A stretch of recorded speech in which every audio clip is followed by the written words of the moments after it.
going to start the recording, and this meeting is being recorded. I am Jim Whalen, Chair, present. Randy Kring, Board of Health member, present. And then online we have Portia. Hi. Yeah. Katie. All right. Good. So minutes. Okay. Just trying to catch up here. Okay. Okay, so we start a motion to start the meeting, yeah? No. No? Okay. We just, started. we open the meeting, Okay, you just call to the first agenda item, and just have discussion, ask if there's discussion of the minutes. okay.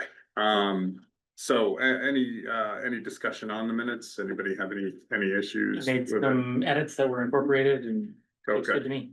Good. Yep. And I think we talked a little bit about maybe with the minutes that everybody can kind of put. Yes, I think that's what we did. Yeah, Oh, good, yeah, no, perfect. So going forward, I know you guys might have had a little bit different. I think we're Yeah, fine, changing the format a little bit. Everybody's gonna contribute to the draft, and then during the review of the packet, if there's changes that would, after she sends it out, then we can discuss. Does that make sense? Yeah.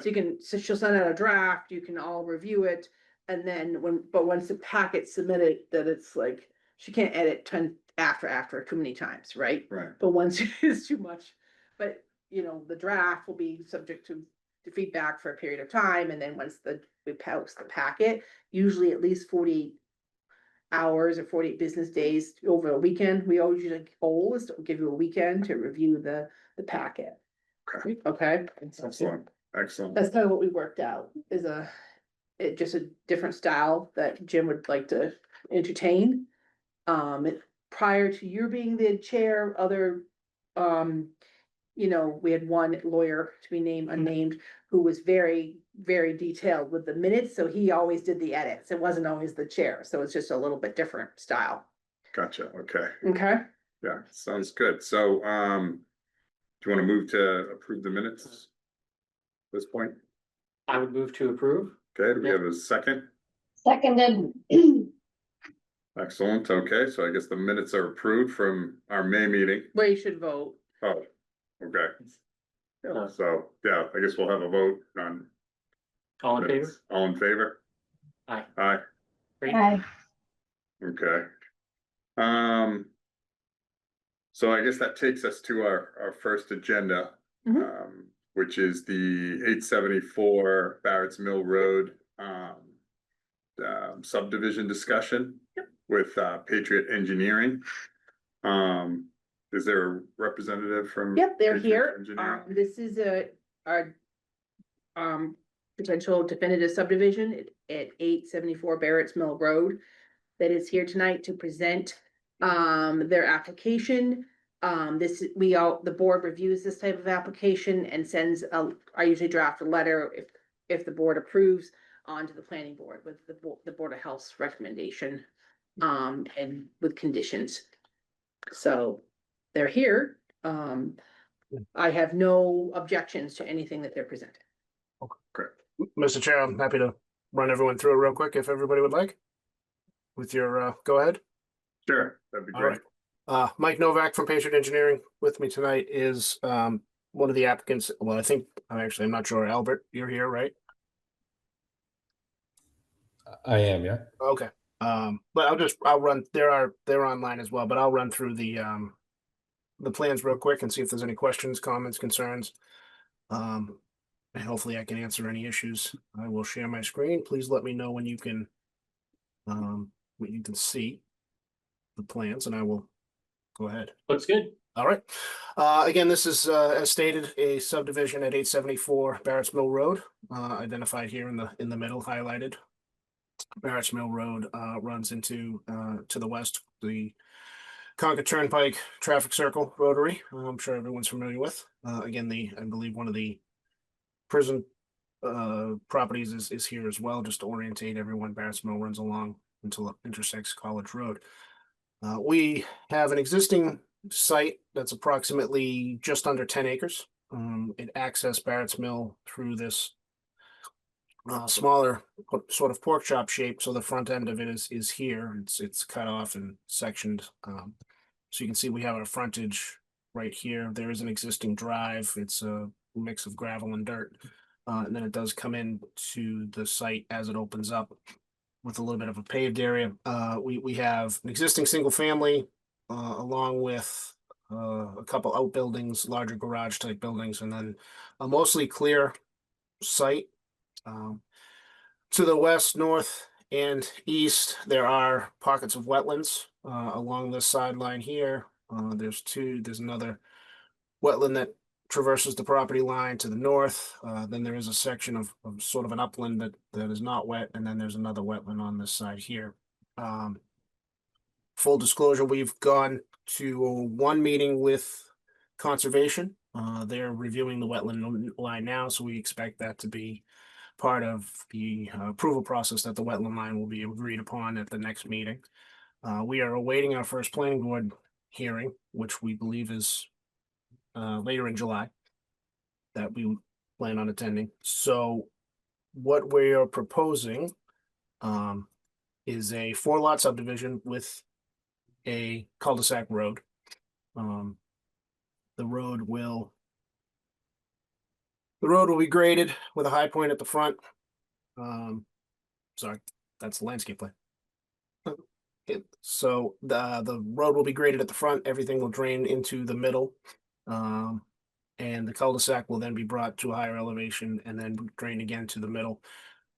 Collection of all the impervious area through set of catch basins here and here into subsurface infiltration. 4 proposed lots, as I said, with houses. Each house will have its individual roof system, an individual roof system for subsurface infiltration for all roof runoff, and each lot will have a proposed septic system. We did conduct witness testing out on the property. I believe we had 16 witness holes. If my number is correct, you can see them highlighted in gray throughout the property. So, and then we're proposing, I did have a colored plan that I don't seem to, isn't loading. There it is. So when it's all said and done, we have the road and the lots. We're proposing I know the lawn edges to end at the no build zones all along through here, and then a planting plan, which includes a lot of screening in and around the open areas throughout the site. And then the required street trees per the subdivision regulations.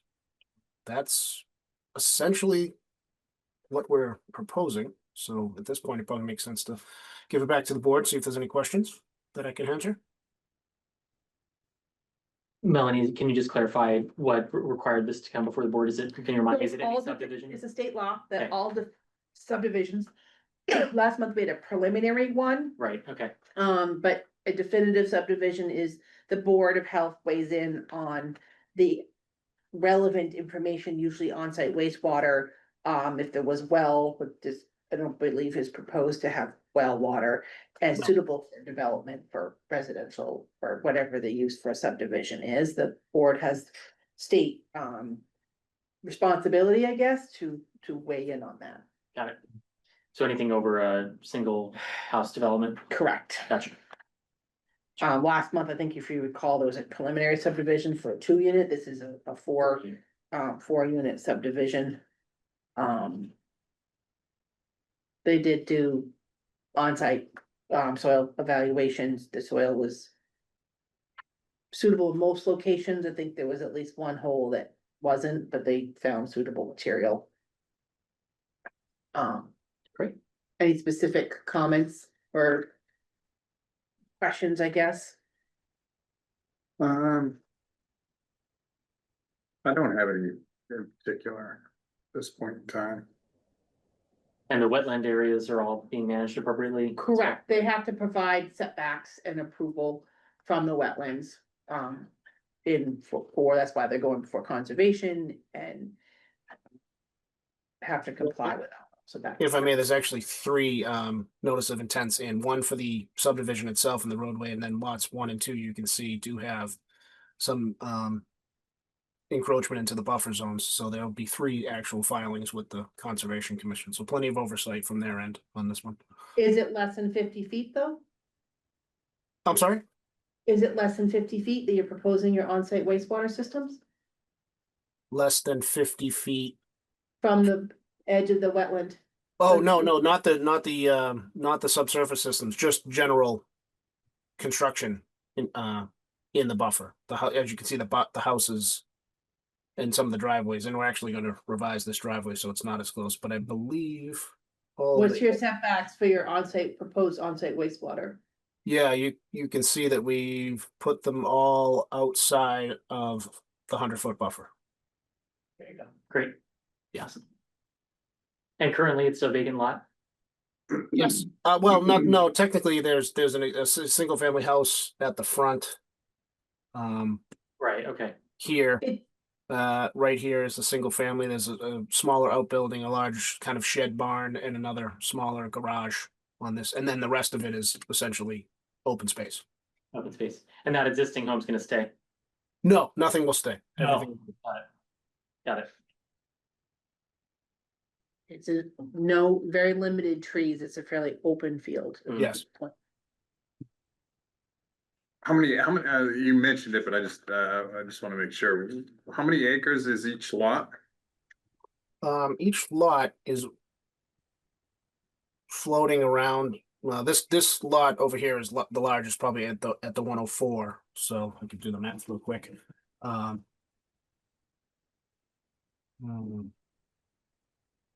This one's it's at about 2.4 acres here, and then all of them are slightly over the 80,000 required, so they're floating around just under 2 acres in and around.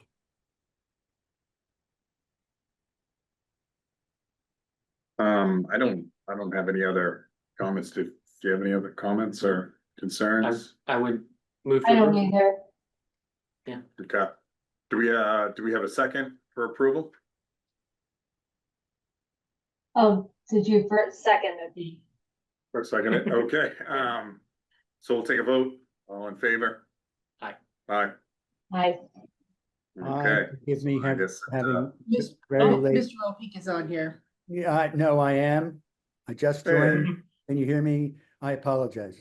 Here I am. Oh, welcome, David. I'm sorry. So do you have any questions or concerns? Did you get a chance to hear the presentation for the first agenda item? Oh, did you just- I didn't hear the presentation, but I read the documents and I didn't, quite frankly, see how anything felt untoward to me, but that's the extent of my knowledge, so I didn't vote when you just called for one.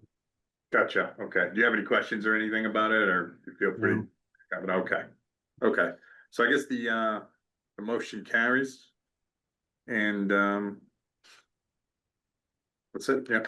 All right. Well, I appreciate the time. Thank you. Yeah, thank you. Thank you. Have a All nice right. night. So moving along to the next agenda item, it is bright spot piercing variance request. Yep. And we have our representative here from Yep. Bright Spot Piercing. So included in your packet, I did draft a memo, but not till this morning. This one here, because, is it McManama? McManama, thank you. We did meet, right before I left on vacation on Friday the 13th, so I just didn't have time. So that is a little bit late, getting in, but it is here. I have reviewed her request and her paperwork, and I'm going to recommend that the board do not, I guess, allow her to, she's seeking a variance from the Board of Health Regulations for body art for piercing of ears. Okay. She has great argument, to present to you, but I'm not gonna recommend that the board, I guess, accept that request, but that's up to you to decide. Okay, well, you have the floor, so Okay. go right thanks- ahead and, Thanks, Melanie, and thanks for taking the time. sure. Yeah, no for problem. Your vacation to speak with me, it was very helpful. So I should also say, their bright spot piercing does not exist physically yet, so this is the discovery. I obviously was discussing with Melanie, have not yet, signed a lease or found locations or kind of created enough space because I know that I don't fit the requirements of the current body art regulations for the state of Massachusetts, which are in place because body artists, tattooists, and professional body piercers, there's no national licensure or certification for it. And so it falls to the states and then individual towns to create the recommendations. I'm a dual board certified nurse practitioner of 18 years. I am faculty of the clinical doctoral program at Northeastern. I have a doctorate and a master's, and I'm an administrative and practicing nurse practitioner. What I was seeking to do was just pierce, and I shouldn't even say just, I'm seeking to pierce ears. The exemption, all of the body art regulations in most, I will say most towns, like Concord, Concord's regulations, only exempt ear piercing with a single-use sterile clasp and needle, little handheld gun, if you will, or device. They call them a device because they don't like the term the guns because they're, but they're essentially, and I brought one if you want to see it, but it's essentially like an ear stapler because since the 1970s, those have been, you can buy them single package sterile. And so Melanie did kind of outlined the rationale for the denial of the variance. The variance that I'm actually requesting is that for me, not for, defer to the board to do what you will with the regulations that you have as applicable to the rest of the town, but I was seeking a variance to include in the exemption, not just piercing of ears with those devices, but also with a sterile needle, which is the gold standard of practice of piercing. It is a faster healing process. It is, instead of blunt force trauma with a sharp needle, it is a hollow bore needle, which is recommended by the American Academy of Dermatologists, and single-use sterile hollow bore needle that pierces an 18 or a 16 gauge hole in the ear and is replaced with a sterile, ideally implant grade titanium or gold, 14 karat or above gold piece of jewelry so that there's no allergen or hypersensitivity reaction. And that results in better healing. So the variance I'm seeking is similar to, there is precedent. The city of Boston exempts all ear piercing from their body art regulations. I think the concern that came up while Melanie and I were talking was that if I'm exempt from the body art regulations, then the Board of Health does not have any Well, you don't have a permit. with the- permitting Right. oversight either for an establishment for body art piercing, which is what the Boston regulations also exempt them from. But in looking at it, I was looking and thinking, okay, well, what's similar? We're concerned about needles in the public's body parts. We're concerned about bloodborne pathogen, maiming someone, injuring them, nerve damage, bleeding. And so I looked at what I could think of as similar, which was acupuncture and med spas. And neither of which are overseen by the Board of Health in Concord. For acupuncture, there's no requirement in the state for an establishment permit. The individual just needs to be licensed and insured. And they get licensed by the State Board of Acupuncturists, the Board of Medicine. For med spas, there is a license requirement, and I didn't have it in my original packet because it came up after Melanie and I were speaking, but I did bring a copy if you'd like, for the advisory for the state of Massachusetts for certificate as a healthcare center. However, the law is exempt. An exemption is for any entity who's if wholly owned and controlled by one or more of the medical practitioners and does not use the word clinic, institute, or dispensary in the name. So I'm the only person who would be doing any piercing, and I am a licensed individual in the state of Massachusetts, like I said, and in New York. My license is free and unencumbered.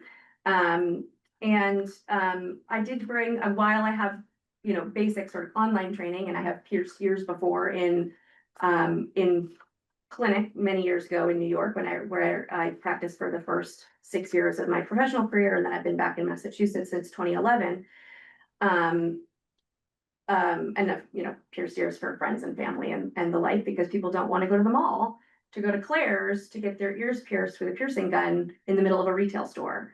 And that's the only exemption that currently exists in Concord, as if I was going to use if one was going to use that type of piercing device. So if I didn't get a variance, then the requirement would be to follow the same rules and regulations that a tattoo artist or a full body piercer has to follow, which both for the piercing itself is about 250 hours of observed piercing technique, which is significantly less than I have for more complex procedures, in my opinion, like suturing, IUD insertion, Nexplanon. I'm certified in both IUD inserting and Nexplanon contraceptive implant, but also just not the direction that I'm looking to go. So that's why I'm seeking the variance, recognizing that I just said a lot. Oh, and I think the only other thing was that I would add is that there is a copy in the request for the variance of the FDA statement on the devices themselves. And they, I think it was 1987, decided not to warrant them as a medical device and left it to unlicensed individuals because they are sold pre-sterilized and for ear piercing was not a large enough concern for the FDA to take under as a medical device.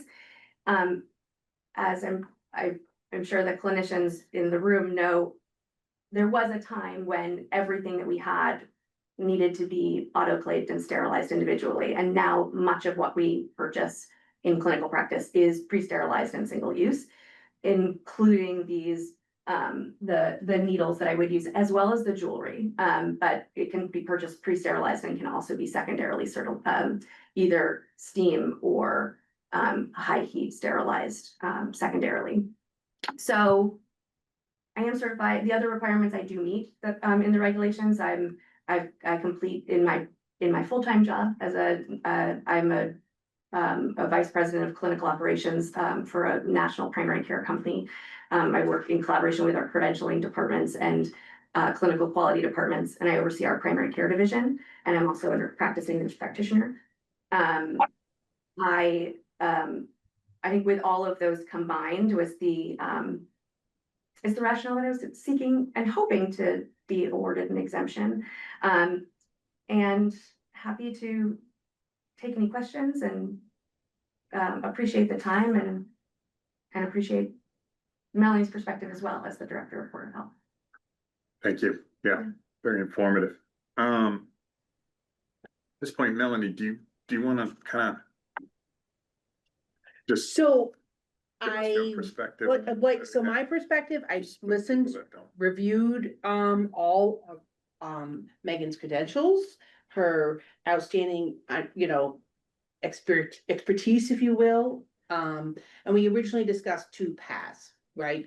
One was a variance from the training hours, but that's not what she's seeking at this point. She's seeking exemption from permitting as an establishment and as a practitioner. Mm-hmm. And my position on it as the Concord, that the Board of Health should permit any piercing. That is currently in our regulation. We deliberately did not exclude ear piercing like the Boston regulation when we developed this. Mm-hmm. While I do acknowledge that as a nurse practitioner, you have expertise beyond others.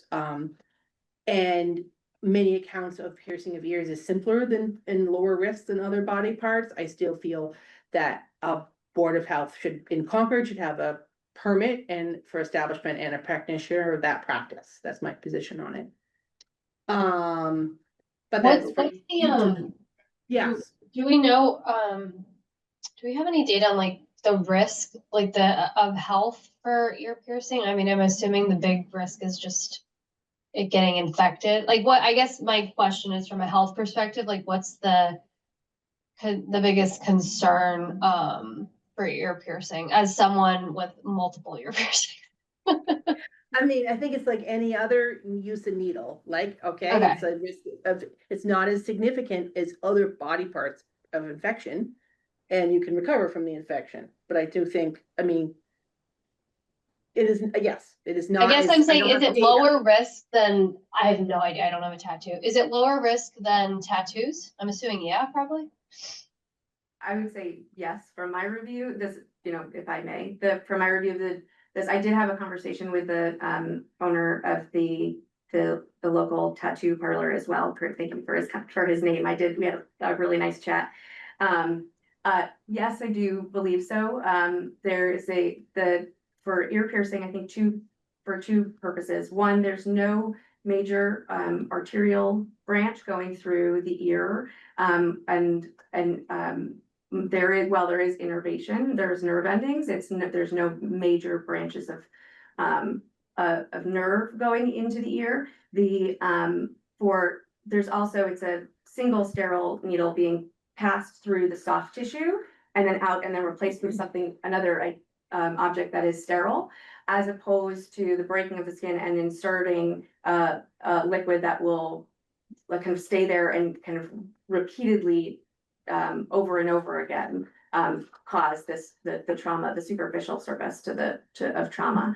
I can't speak to the devices. I know and I actually should have asked Kurt this, and others in the room may know, in terms of the ink well and the guns that they use in tattooing, in terms of how the sterility is maintained in versus autoclave versus fully disposable. I can't speak to that piece, but everything used in the ear piercing environment is single use and fully disposable. Which is why I would not use a non-single use piercing gun, which some jewelers and piercing offices used to use. They're very much out of practice now. The American Professional Piercing Association does not recommend them for their piercers. Those needed to be autoclaved and sterilized, which I believe tattoo guns do need to be. But everything in the ear piercing world is fully disposable. Two questions. Do you also do the stud and clasp ear piercing? You do? Yeah, Okay. yeah. And under our existing regulation, that also requires a, So that just for the ear, it's exempt. okay, So the one device, it's designed to just pierce your ear, Yeah. that is exempt. That is exempt under our- In our packet, we included the regulation, it's in the definition of piercing. okay, that's what I thought I read, but I just wanted. Yep, so it's in the definition. This is the, Think of it like a ear stapler. okay, Those are in your regulations. exempt. Use of that is exempt for both the practitioner permit and for the establishment Right. permit.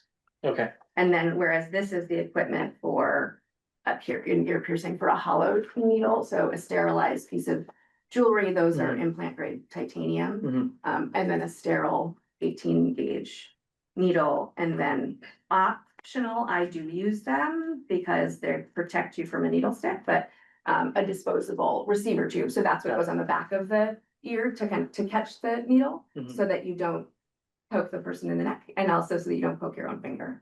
Got it. But those are And more can I commonly- clarify for the variance, Melanie, this would Yeah. only apply to an individual, not a LLC, for example. So say you open a business and you hire other employees without your credentials. That's where I'm going. So she's asking for exemption from both, from the establishment because of definition, to be exempt from the definition of a piercer. So she would not be a permitted piercer or a permitted establishment. And I don't have any employees. I'm seeking the variance for myself. I mean, I have an LLC because for professional liability purposes. Right. But I would be happy to agree I'm seeking the variance for me as an individual, not for the rules to be changed, because of my licensure. Right. She's using her As a experience clinician. as a clinician to say that to ask for it to be exempt. Versus another person that came that said they weren't a nurse practitioner, if they ask for exemption, they're not exempt. Under our current regulation, no one's exempt from ear piercing, but. Yeah. Ms. I guess where I'm going is there a world where we could exempt her and then provide, to the extent anybody ever got like, to the extent you were hiring anybody else, we make it very clear that that is subject to review. Like, it's not applicable to a business generally, it's applicable to you.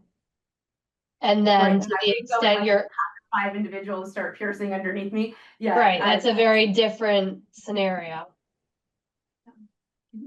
Is that possible, Melanie, to like put that kind of parameter around a variance? You can set any variance you want. Yeah, Like, okay, but it is subject to the individual. Any variance is a variance just by nature from the existing regulation. You're not changing the regulation. yeah, It's the applicant, so the applicant would be, and we could write the variance that would say exempt from, this individual's exempt from the body art. yeah, okay. Are you eventually gonna open up a storefront? Is that what the plan is? Yes, I mean, my plan is, so, it's still in discovery. I mean, I'd like to have an office in here in town. I grew up here. Like I said, I'm still practicing clinically and administratively. I'm kind of looking forward to that next chapter of my career, and I work from a home office as well as a corporate office now, and am looking to kind of add this into my personal side of what I do outside of my, I'll call it 9 to 5, but I think we all know that it's never a 9 to 5. And I don't know, I'm not looking to like open a Claire's, if that's what you mean. Like, I'm not opening to open a body No, piercing yeah, I'm just thinking, studio, yeah. but I would be interested in, potentially there's a salon that has a medical spa in it that they do Botox at their location. Do I rent out one of their chairs on Mondays when they are not seeing clients? Yeah, So that would be pierced in their location. Are you talking about Rebel and Rose? That is one of the locations I was inquiring Yeah. about, but I don't have the owner's approval to. Okay, say that. no, that's fine. Yeah. So that's one of the ones that I was interested in speaking with. There is, so whether it's a storefront or if it's in the existing spa, medical spa or doctor's office or office, I have sharps containers and all those things, so I would still be responsible for managing my own equipment. But that would be my intent. And I don't intend to open a piercing salon. Would your practice be? Excuse me, everybody. limited to Piercing? Yes. Fully, wholly. I full respect to people who do full body art. And for people who get full body art, that is not what I'm interested in doing. Really, this grew out of, I have 2 children. I have a lot of friends who are parents in town, and people are looking for somewhere to get their kids' ears pierced that is not the mall. And it used to be a lot of pediatrics and primary care practices used to do it. A lot of jewelers used to do it. And they don't anymore. And if Excuse we. me, everyone, I've just done a, whoops, I'm sorry, Yep. to fit in. I've just done a little research while everyone was talking. 2 things, the risk of ear piercing is low-grade infection or allergic reaction. The risk is as high as 1/3 of cases, but in hardly any cases are the infections anything more than low grade, like my daughter had when she was in high school. Thank you very much. 77% are low-grade infections, 23% are allergic. Second, I read a statement on this from the American Association of Otolaryngology that simply advises people to know these risks, which is where I learned it, and to find someone who is experienced and reputable. So their statement on this question that Portia has raised, which I think is a good idea, is that we could say something about credentials that would allow this particular applicant. Thank you, David. If we deny the request, would you proceed with the stud and clasp? To be honest, probably not. Mm. I think it's a suboptimal. I have it because I know that there are some people who would want it, that they're afraid of the needle, or they think, you know what, my kid's not gonna, or my teenager's not gonna go for that, or my kid's not gonna go for that. I'm not interested. They're easy, they're less expensive. But No, I mean, if it was denied, that's why I haven't signed a lease or done anything. I would probably just move on. And can you elaborate on the extent of your experience using this alternate technique? Sure. Yeah. So I have pierced ears in the past. As I mentioned, I did one of the practices I worked in from 2008 to 2011 in New York City was a gynecology and plastic surgery practice where they did ear piercing, they did Botox, they did cosmetic surgeries. I was on the gynecology side, but often the nurse practitioners and the PAs, we would cover for each other in the practice. I have done that type of needlework there. I am trained and certified in other med spa process like Dysport and Botox and those, so I would occasionally cover those for them, which is how I ended up doing some of these things.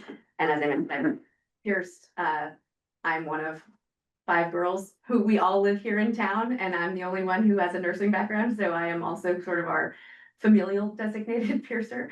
But that does not, I know certainly, and then I've completed online clinical hours as well as an exam certification, which I scored a 94 on, but it is an online program. Right, we discussed the option if you were going to be a permanent establishment, the reduction in the requirement in our code, and I said, you know, about that, receiving a variance from that for the requirements to be in training. But she chose to instead to apply for exemption from the permanent altogether. So Yeah, I'm a little surprised about that because if you said you had a lot of experience, you can't. I mean, I know from my field, we pull the cases, so we know how many cases we've done. Oh, sure. You know, Oh, I I do just- anesthesia. I'm surprised. I mean, is there a way that you might be able to pull the numbers of like from your practice and say, listen, Well, so I have yeah, I mean, 200 I mean, years. also like no, and I will be, and totally frank, and I told this to Melanie, I'm not nowhere near that from, I think, for ears. I will say, from the bloodborne pathogen and safety, I have done, I'm no joke, I was a travel nurse, a travel medicine nurse and a vaccination nurse, for many years. I have given thousands of injections. I have inserted hundreds of IUDs and Nexplanons, placed Nexplanons under the surface of the skin and IUDs in the uterus. Done, you know, paracervical blocks, and the like, and suturing, you know, for simple lacerations outside of the emergency room in an outpatient, you know, primary care environment. I did bring my medical privileging, documentation that have been done in the last, I didn't, send those digitally just because I didn't know where things get shared, for your minutes, and I do not have permission to share my medical privilege documents for my employment, so I brought them on paper. But there are many in-office procedures that are included in there that I have done. But the example of the ear piercing and the Botox was so many years ago that and they were paper charts that between last Friday and today couldn't reach out to that. I worked for a large women's health clinic in New York City. So right 2 blocks over from Grand Central Station. So I think if I called them up and asked for this information, they would. I mean, ballpark, where would Yeah.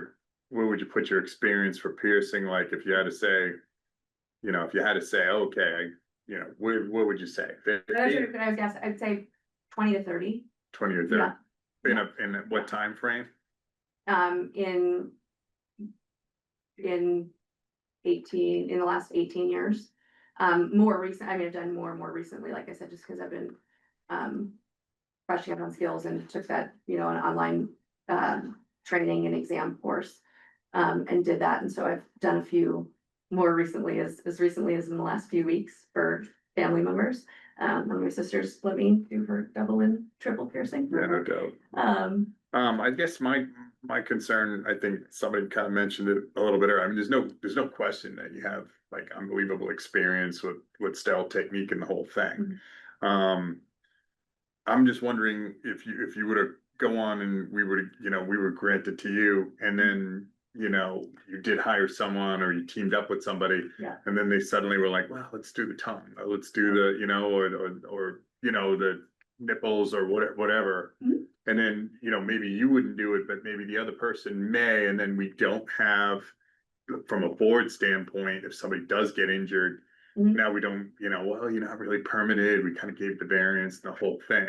Yeah, so I'm requesting the variance for me as an individual, as the owner of this, not, and so if you wanted to put something in the approval of the variance that says that it applies only to me as the owner, not to any, future employees, which I don't intend to have, I would be fine with that. I would be more than, I don't think that would be an issue, so I'd be more than happy to abide by that. There is, you already have, I believe, in your documentation, fines for violation. I will tell you that I have no desire to pierce anyone's tongue. I don't have any desire. I've treated enough periorbital cellulitis to say I don't have any desire to pierce anyone's eyebrow. So really, like I mentioned, I'm looking to do this as, have this as a service that I can offer out of a future office or space, or in collaboration with another clinician or individual, and Okay, thank you so much for the information. Yeah, I think appreciate that. we're probably gonna discuss a little bit, if that's okay, just a little bit about concerns and just within the board itself. And my first question would probably obviously go to you. What do you see? Well, In I see emergency Melanie's room point about, I think um. The technique seems similar to the existing exempt technique. Your experience definitely seems to be, with sterile technique, sufficient to make the likelihood of complications low.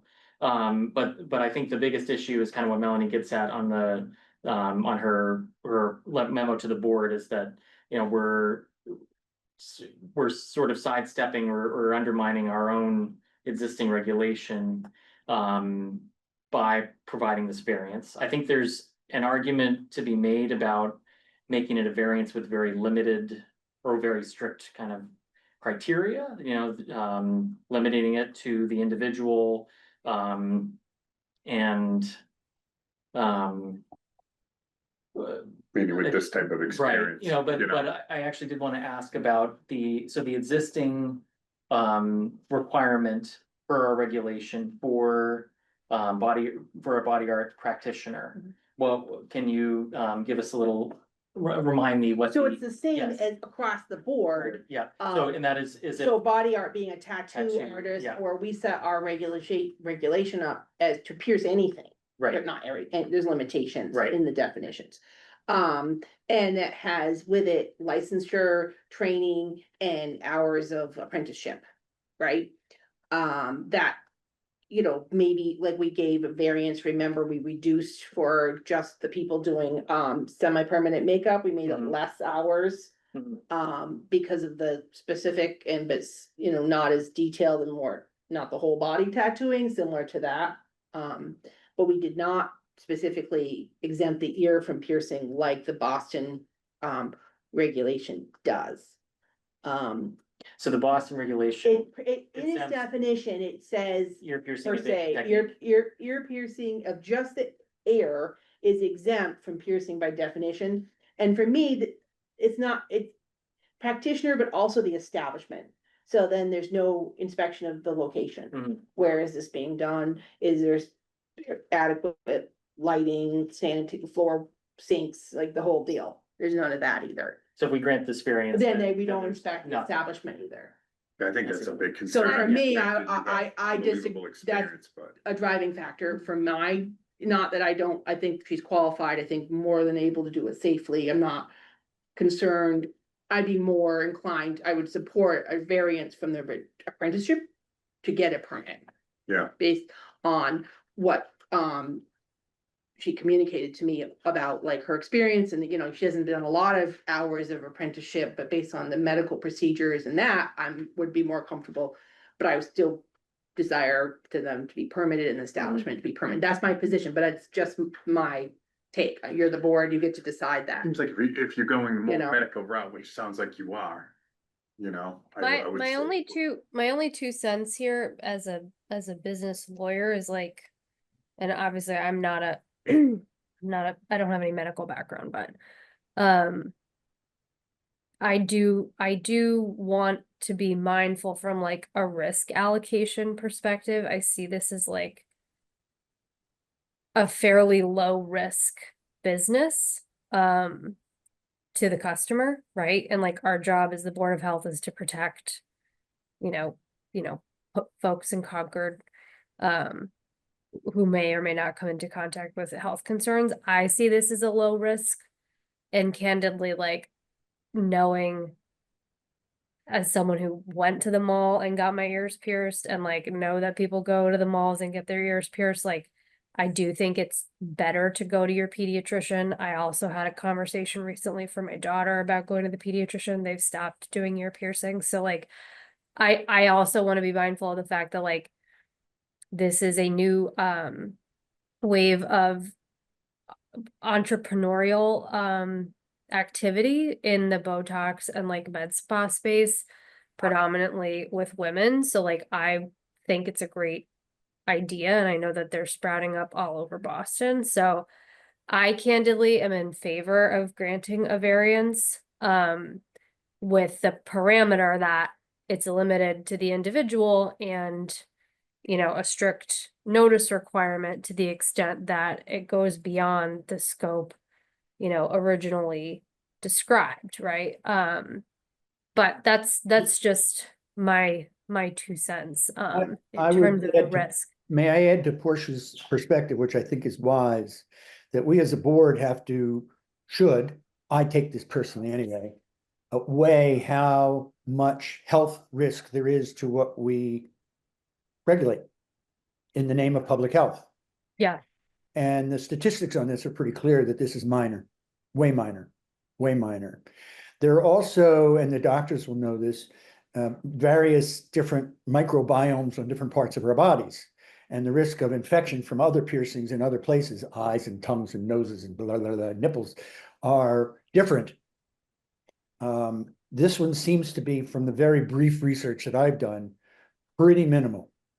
And I therefore would second Portia's idea of, in this particular instance, finding a way that qualified people be allowed to do this somehow. Is there a way to, provide a variance or exempt the training portion, but still require a licensure or Yeah, we could deny this variance and then she could apply for the other one. Yeah, if I could Because share I the don't- reason that I didn't move forward with Yeah. that, because we had talked about that as well, is because the physical space that you all require, so there's the practitioner piece and then there's the establishment. The establishment regulations are the same, whether you are a tattoo artist, full body piercing body art, or ears. And so I would never from a business perspective, I would never be able to run a business where I'm just piercing ears, but upholding a physical space with multiple sinks and drains in the floor and floor to ceiling walls between individuals for piercing and privacy, that would be required of a body art practitioner, a tattoo artist, or a full body piercer. The other piece to the concern of, the risk associated with it, the acupuncture, an acupuncturist is putting dozens of needles in an individual, and because of their licensure with the state, which as long as a license stays in good standing, you all don't permit those establishments in Concord, and there are multiple. You also don't permit medical spas or, aesthetics, injectable aesthetics like Botox and neuromodulators. And so if we were having the same conversation, or if I were having the same kind of professional conversation of like, I'm going to retire from my NP job and I'm just going to do Botox because I've been certified for 10 years in that, we wouldn't be here, because I wouldn't be here at all. And you all wouldn't know who I am, because I could open a practice, administer Botox and Dysport, and you all would be none the wiser. And I would never, I'm not saying that that's what I want to do. But there is, and so in the packet, I also provided was my clinical operations manual, which outlines my infection reduction service, limited services, information about client care protocol, aftercare, et cetera, and facility standards that I have.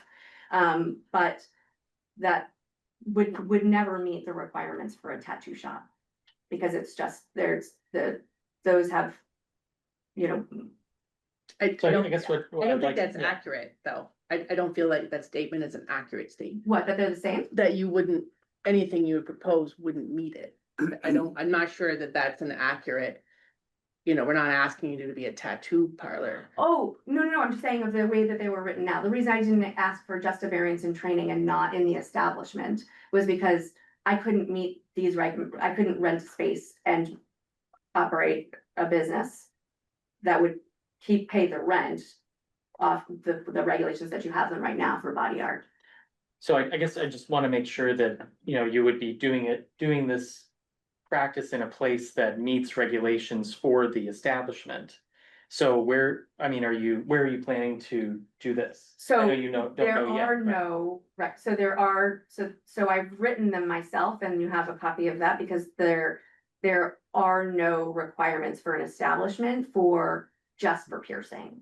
So I have in my kind of critical operations standard would be that, you know, the walls are smooth and non-porous, washable, no carpeting, that the lighting meets your recommendations, hand washing sink, no animals allowed except for service animals, etc. But the establishment requirements that you all have in your regs are significantly more because they're to meet the needs of a tattoo shop. So stud and clasp ear piercing systems, if you were to do that, could be done anywhere without a That's, permit, is yep. that correct? Okay, and so I guess, you know, the question is, you know, it's all well and good, and I appreciate that you have written out what you intend to Sure, yeah. to the environment you intend to do this in. However, it makes me nervous for us to grant a variance saying you can do this wherever when it's not, there's no kind of oversight. You know, I mean, I appreciate your experience, but you know, And the reality on the ground though, guys, is that just from what I see, like I know people who walk in and get, you know, Ozempic shots at hair salons in Concord, right? So I guess my point is just from a health risk standpoint and a business, a regulation of commerce and business. This is, in my view, an entrepreneur who's being subjected to a higher level of scrutiny for the same risk profile that other entrepreneurs have access to, right? Just by virtue of the regulations. And as a lawyer, I have a hard time subjecting people in the similarly situated positions to rules that arguably are unfairly administered. And, you know, fairness being a four-letter word, but like, I would say the risk of an Ozempic shot or Botox or fillers, right, which can be done in Concord and it are being done in Concord on a routine basis, right? Do we as a Board of Health think that granting a variance to one individual to pierce ears in a different methodology than one that is already allowed, does that actually make practical sense? That's, I guess, my point is from where I'm sitting, I don't see that being a fair allocation of rules. Now that's an issue with the rules themselves, I think, right? That's a discussion for a later date. But well, Portia, the rules for the other things that she's citing are with state jurisdiction. So some of the thing is, all those other practices are not for local boards of health to regulate, they're regulated by the state. So I appreciate where you're coming from and the business entrepreneur, and this isn't intended to be anti-business. But saying that they're unregulated is not accurate. well, I'm not saying that. I'm just saying that there's. So I guess you know, if the board doesn't wish to regulate this to be equitable for other what they feel is like procedures that are overseen by the state, that's a position, right? But I want to be clear that it's not that they're unregulated, it's not under the Board of Health and local Board of Health regulation, it's under state jurisdiction.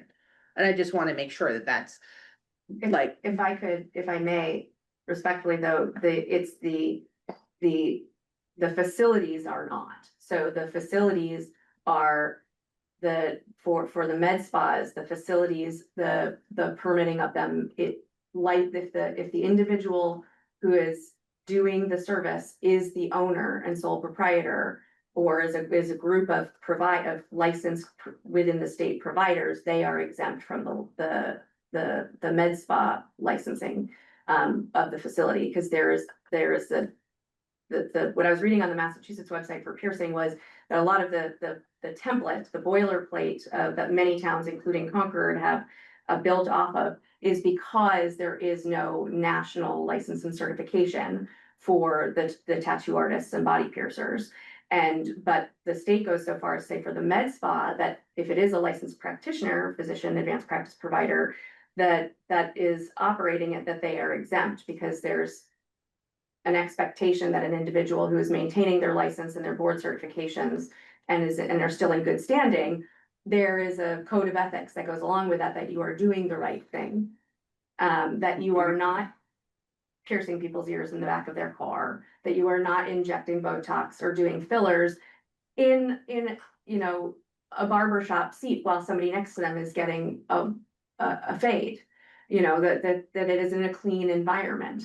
And so that is the reason I was seeking the variance, is that allowing my board certification and my license within the state to speak for the integrity that I will uphold a reasonable and safe environment to do this, and only this in the ear piercing, but in a better manner than the stud and clasp device, because it's a healthier and faster healing way to do it. Well, and I go back to, I wouldn't grant a variance to a business carte blanche. Like, that's why I'm saying I think that it should be regulated. And the only variance I would support would be one for this individual with their credentials For this and particular subject. their experience and the opportunity to ask these kinds of questions, right? To the extent an LLC was, opened up and then 5 employees like just doing ear piercings, like then we have a problem. But I don't know. I guess I think from a risk allocation standpoint, I don't want to be a roadblock to a potentially safe and effective business that offers, the community like an alternative. Realistically, something that they're going to go ahead and do anyway, in perhaps like a less clean and less sanitary environment. So that's my 2 cents as someone who's got a daughter who's going to get her ears pierced and has done the digging into it, has gotten Botox, has multiple ear piercings. And also I have a sister who's a nurse practitioner who does administer Botox independently. And it's, potentially very lucrative. And so I don't want to foreclose an opportunity for someone to be entrepreneurial in a safe environment, potentially make a lot of money and utilize her skill set if there's not an actual health risk, right? I guess that's my only point, is like the opportunity cost to her versus what we're regulating, like on a holistic standpoint. I feel that her opportunity to offer a business to the community that they may be seeking relative to the risk, it seems like the opportunity outweighs the risk in my view, which is, I guess I'll leave it at that. I've kind of said my 2 cents.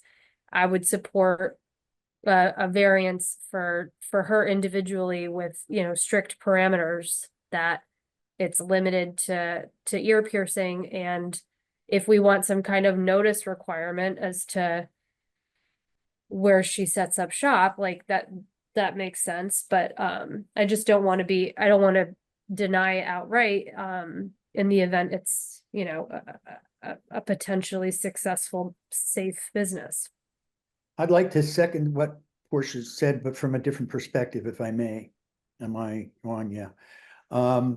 When I agreed to candidate for the Board of Health, one of the philosophical thoughts that I had was, I've never been in a position to be able to regulate people's behavior. And that's a serious responsibility. I'm butting in on people's lives in the name of the greater common good. Essentially, that's what we all do. And in my mind, a case needed to be made to justify doing so. That case is, in my mind, risk-based. There's also the argument that Portia made about legal equality. There are arguments about precedent. Those are all valid too.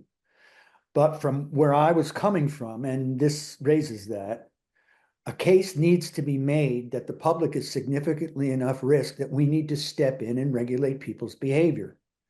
This is really marginal to me, and I know this might make the doctors cringe. You guys are in the business of making us better. And by the way, my daughter got infected and that screwed up her wanting to be on the lacrosse team at the high school. And that was the end of her sports aspirations. So we had a victim, if you will, right? But aside from that, in my mind, there's a serious question as to whether this risk to public health is serious enough to justify our intervening. And that's why I would be flexible enough to say, yes, but the variance. I'm convinced. Provided that, as discussed, it's limited to this practitioner, ears only, this technique. And that you inform the board, when and where you plan to start practice. So, yeah, I think this is a time to take a vote and, so we can, in the interest of time. So, is there a motion to grant this variance? I would add to that motion, yes, I would move what Dr. Kring just said and qualify it with a little bit of extra language to specify that it's the credentials of this particular applicant rather than saying generally this applicant, so that we have some precedent set that it's somebody who knows what the hell they're doing built into the variance. Do you think we should take a little more time to kind of formulate something instead of voting on something tonight so that it's more appropriate instead of just kind of voting on this? And That's up to you. You could set the language, or you can, we could develop a variance that then you vote on and sign. That's up to you. yeah, I think that'd probably be the wisest way to go, just because, I mean, this is an opportunity where I feel like if we don't kind of get it right this time, it's gonna open up a lot of potential wiggle room down the line for. I mean, she's asking specifically in the wording of her request, Rewrite it based on what you just said. for, as a, given her credentials, a variance to just for ears, and with her professional credentials, she's requesting it. Yeah, it was requested. Exempt for ear piercing on the current body art partition establishment, meaning expanding the current exemption for stud and class to the single-use sterile piercing of ears, be granted to me, Megan McManama, sole and owner proprietor of Future Bright Spot Piercing Services. That's the request. Okay, So so that's what we would be voting on right I now. think that covers. I think that articulates what she's asking, right. and if we put that in the words of the variance, that is pretty specific. Yeah, I agree.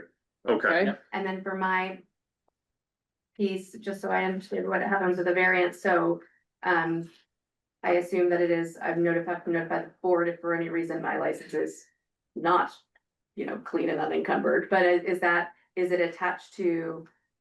Is the variance attached, like, do I resubmit every year? So that's the next or- question I was gonna bring up. You can extend it indefinitely, you could have it renewable every year, or every 2 years, you can.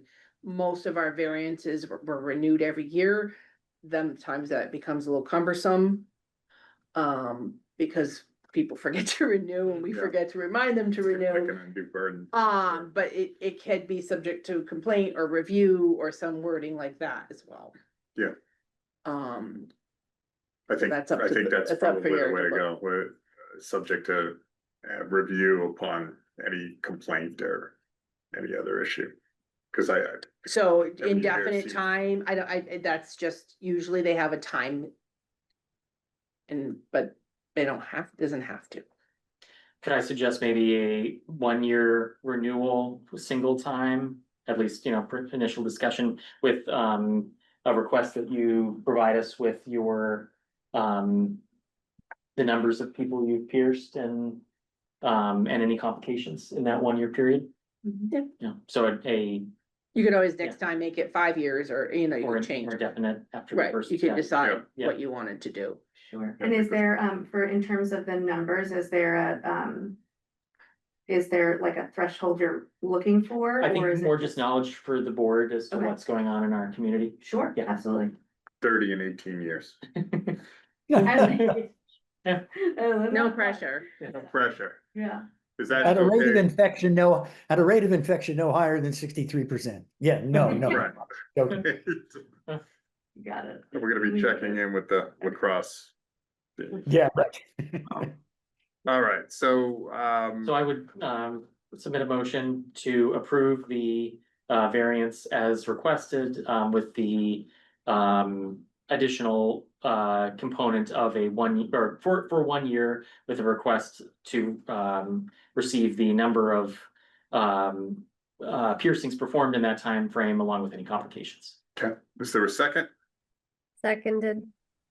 Okay, let's do a vote And in favor? Okay. Yes. in favor. I In favor? favor. Okay, the motion passes with, like you said, the stipulations that we've Yep. kind of That's the word I'm outlined. looking for, stipulation, yes. Great. Yeah, Thank you. oh, you're very welcome, yeah. much. Yes. And good luck. Thank you. Yeah, Much, trying to Nancy. start a new phase in your life. Good luck with that. Thank you.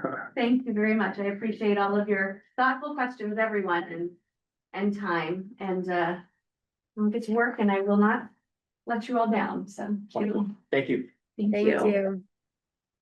you. Okay, moving along, to the chair and board member reports. Any board member reports to report? There is, on Wednesday, Mhm. the new chair meetings, it's at 8:30. Yes. I'm unfortunately not gonna be able to.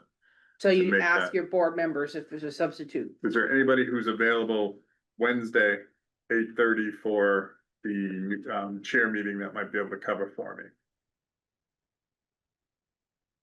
No, and in the case that we I can't, can cover for you. or you can? Yeah. Yeah, I can cover for you. Okay, Yeah. okay. Thank Yeah, you, sure thing. thank you, yeah. All right. Excuse me, Jim, board report. I Yes, represent the Board of Health on the 2229 Oversight Committee, which gets into the weeds of whether the cleanup's being done right, effectively, oversees that. There are a few people on that committee who know engineering and all the ways to judge whether it's being done right. We recently received what is called the 95%, almost ready for it to be official EPA approved plan for building the holding basin around the gooey tank that still has some underground depleted uranium. The Oversight Committee has kind of said, okay, with a couple questions that have been answered to the 60% plan and the 80% plan. Oh my God, shoot me with all this stuff, right? They received the 95% plan yesterday with a request that the comment period be shortened to only 30 days because the remediation company is working its ass off to get it all prepared so that next year they can put in the cement wall, which is this system. There doesn't appear to be anything, we only just got the report. The technical guys on our committee are deciding whether they even want to read it. It's 1,000 pages. 1,000 pages. Yeah, I begged out of reading it because I wouldn't know what the hell it said. But they're deciding whether to even comment on it or because it would delay the work the cleanup guys are doing at the moment, just pass and say fine and let her rip. That's the status of things. okay, thank you, David, excellent. Now the public, moving along, anybody else that has anything to add? No, Okay, now the public health nurse report. Yeah, I'm gonna give the public health nurse report. For the month of May, we had, the disease report in front of you, one case of Borrelia myotomogi, did I say that correctly? Maybe not. One case of Campylobacter, 2 cases Jaundice, 6 influenza, 10 Lyme, 11 COVID, and 3 TB. One of those TBs is suspect. Ultimately, they probably won't test positive. That might be latent TB. Any questions on any of the diseases? So we've seen the Lyme disease uptake is typical as people get more outside, similar to last year. Any specific questions on the diseases? A question on that, if I may, Melanie, I don't know that list intimately enough, being new. Are there other diseases that are tick-borne that we monitor? Because Yes, there's a family of things that those bugs can give us besides Lyme. yes, we do. That's what the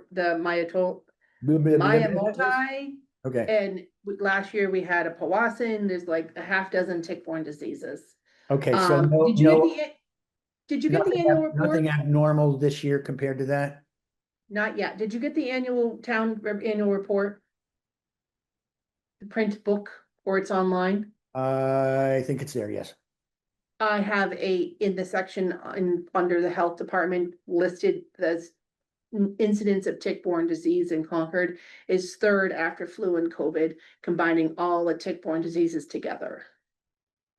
So, there's some data in that for 2024. You're muted, David. To look at together, that's within the norm. That's all I wanted to ask. As of right now, yes, there's Cool, nothing thanks. abnormal.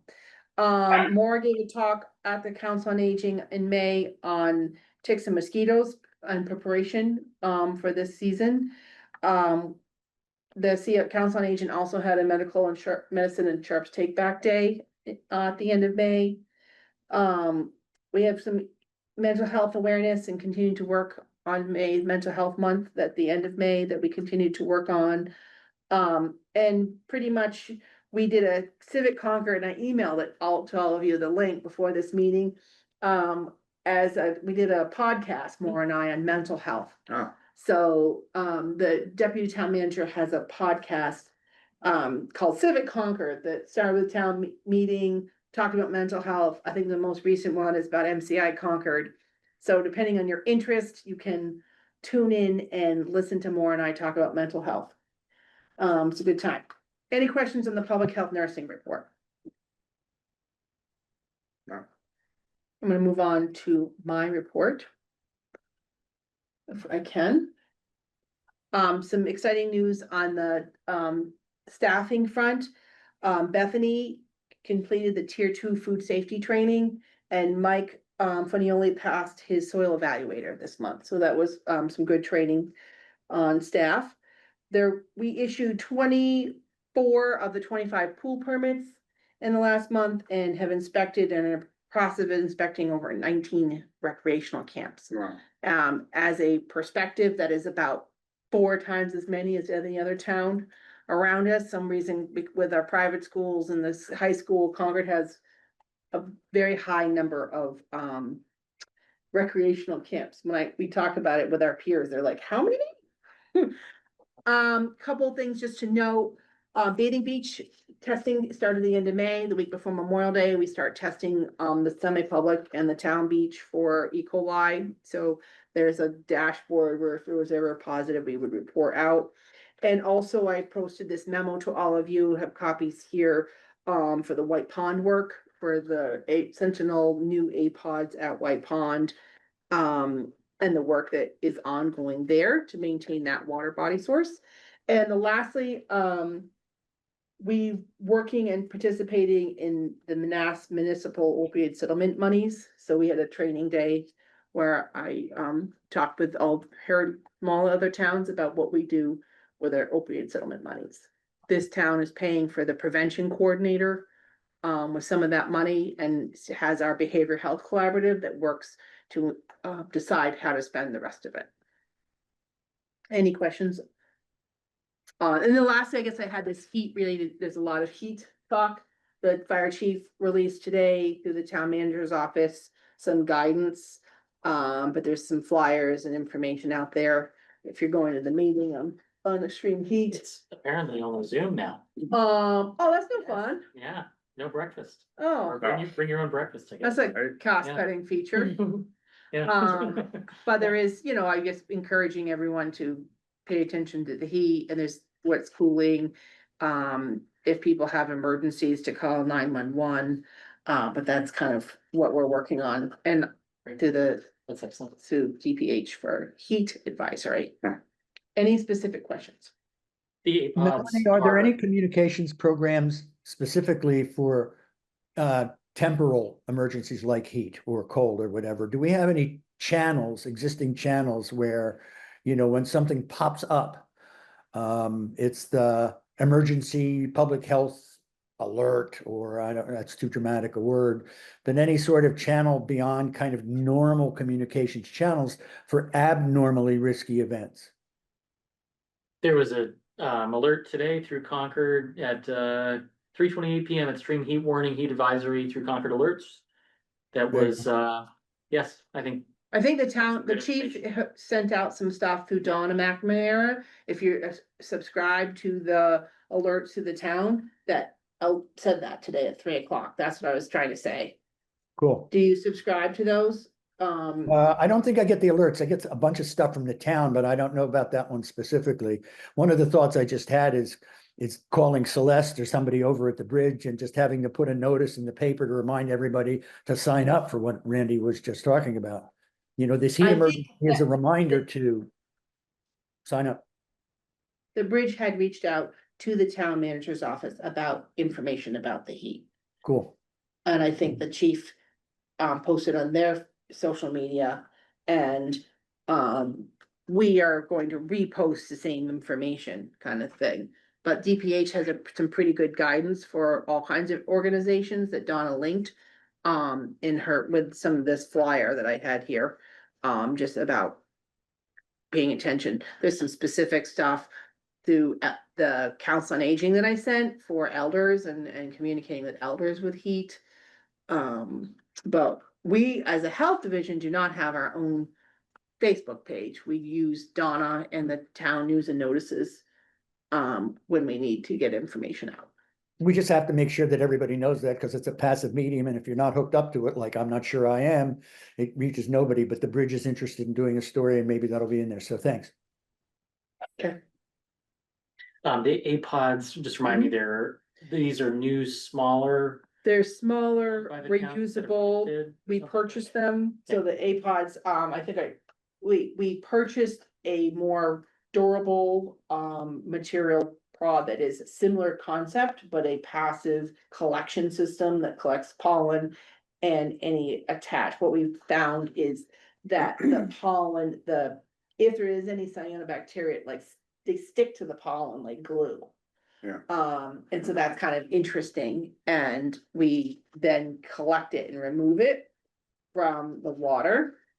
It's in the picture. Yeah, and I wanted to include the pictures because they're fun.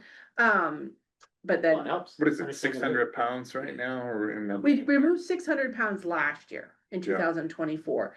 I think he had done under 200. These were put in the water a little later than years past. We were a little bit later, and they're too smaller and they're still they're in that Thoreau's Cove area.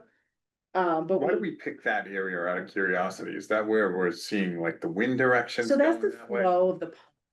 And there is a resident that abuts that's pretty unhappy Yeah, no. with the location. Yeah. But the winds make a clockwise rotation Mhm. around that pond. And the way the prevailing winds, that's an ideal spot where you can naturally then collect Okay, the way the wind blows.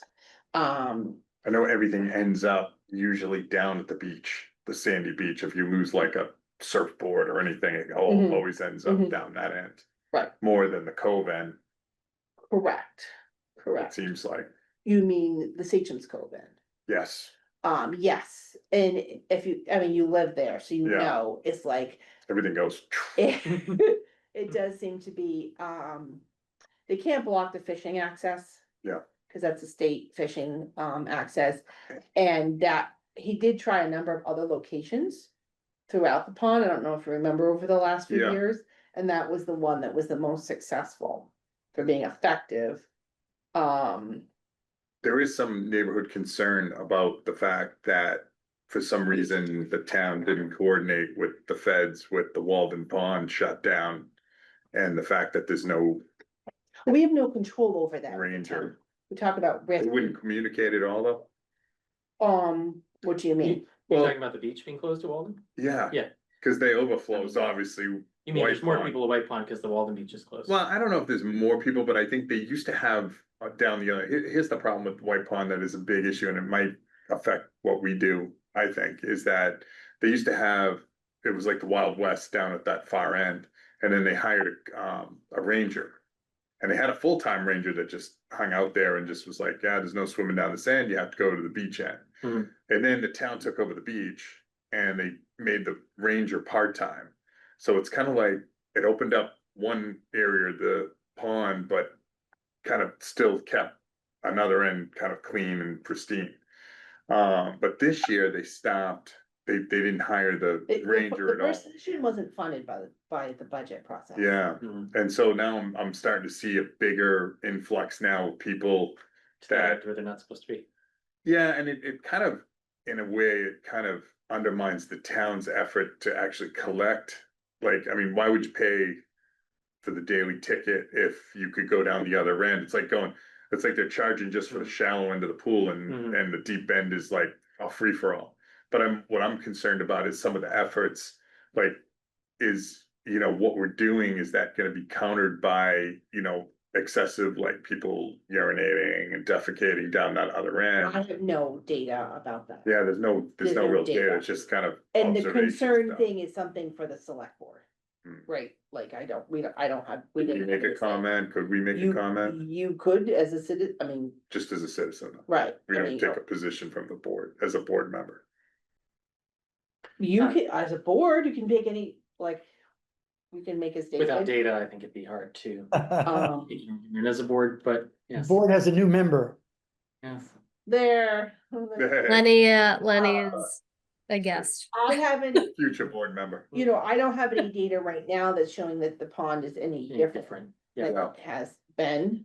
Yeah. Um, It'll be interesting to see going forward, because this year would be, I don't know, I think there was a ranger last year yes, along with the APA, but now it's, there's no ranger, so it'll be interesting to see how that kind of plays out with the attendance down one end increased and then, no policing basically down the other end. So it'll be interesting to see if all of a sudden we start having algae blooms again, potentially towards the end of the year. But again, it could be it'll probably be chalked up. I think there's to- like, it's hard, it's really hard, like, So many variables. this Yeah. cyanobacteria. I don't know. Yeah. Right? it's a question. I can't point to one cause even, I mean, we tried looking at septic systems, we tried looking at infiltration and runoff, we tried Mhm. looking at different, storm events, there's all kinds of things that we were looking for phosphorus, we're looking for anything we could for what, to understand the cause and any changes that would affect the cyanobacteria, so we could. And the biggest thing we've discovered so far is the pollen as a pollen. nutrient source. Since it's a kettle pond, there's no outflow, there's no reduction, dilution of anything. That seems to be a concentrated buildup of nutrients, and you remove that, maybe we've found a way to help control the cyanobacteria. And this year is interesting too, because it was such a wet year that I don't think it was a very pollen heavy year. Because I think the pollen came out and it just rained, so it was just always kind of getting damper down versus drier years where it looks almost like it's snowing around White Pond because of all the. Yeah, I don't know, I have only worked here 3 years, I don't have data Yeah, to why the trees make pollen more one year versus other. yeah, well, they could float around without the rain, I don't know. I don't know the answer to that. All right, so I think, any other, That's all, Uh, unless anybody had any yeah. other questions, that's all I does had. anybody have any questions from the board? No? Any public comments? I don't see anybody from the public online, so I guess, is there a motion to, I moved to adjourn the meeting, okay, yes. I saw what the computer going down and Yeah. you're like. I That's second, it. but I'd like to see Portia's daughter's Somebody to second. earlobes. Yes. She's gotta go to the piercing. Yeah, she anybody to second she that? can increase her The reps. business, yeah. There we go. Great job on your first meeting, by the way. Oh, thank you. Yeah, it's tough to follow. I see what he goes through now. Anybody to second that? Second. And then I guess we can, All in favor? uh, Yes, aye. Great, excellent. Yeah, thanks, everybody. thank you. Thank you.